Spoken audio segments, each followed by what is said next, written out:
Сәлем достар, қалайсыздар? Екінші салам деп едім. Мен не өзгеріс қояйық тұрсыздар? Мен, эффектімді өзгерттім.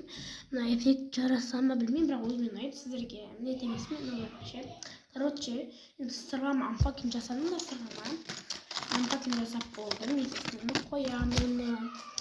Есесін кешеден бері ма, арғы күннен бастап па жинаған кошелкам құртылып жатыр. İçine azamiz, normal ақша салып тастадым. İçine ажада бар, примерно 7000 теңге шығады осы кошелкам. Еще ұлы бастап алып жатыр. Өзіме ұнайды осы кошелкам. Есептеп қараймын қанша екен барлығы. Ал енді кішкене шағын болсын, косметикам алып жіберейін. Бірінші осындай косметика менің уходчиктарым.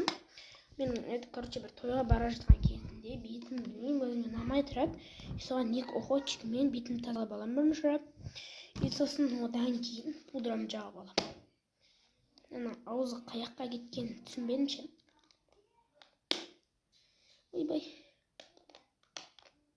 Аузы қаяққа кеткенін түсінбедім, бірақ примерно фоталыпты. Сосын одан кейін Умания дейма, сондай дейді, осыменен мен бетімнің мұрнымның андай қиыстарына жағам.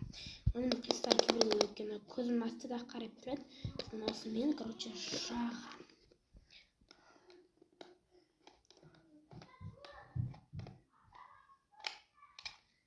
Мінекей.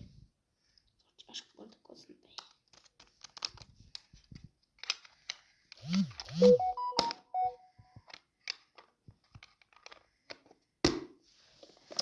Содан кейін Кико помада. Маған подругам сыйлаған. Шетін өзім байыпсам. Кико дегенде жүрсем. Содан кейін мынандай екеуі бірдей болған.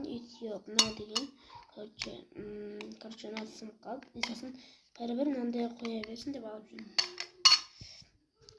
Одан кейін менің туш 300 бат сондай теңге Пиндодадан алғам. Анда Пиндодадан 10 зат алдым дедім ғой. Соның арасының біреуі. Мынау да Пиндодадан помада. Негізі қорап болып келген. Жарты зат әдемде. Біреуі мен ұстап жүрмін. Осы бітсін. Сосын сіздерге барлық көрсететін боламын. Сосын менің стрелкасам осымен. Көп емес әрине. Кішкентай помадам бұрыннан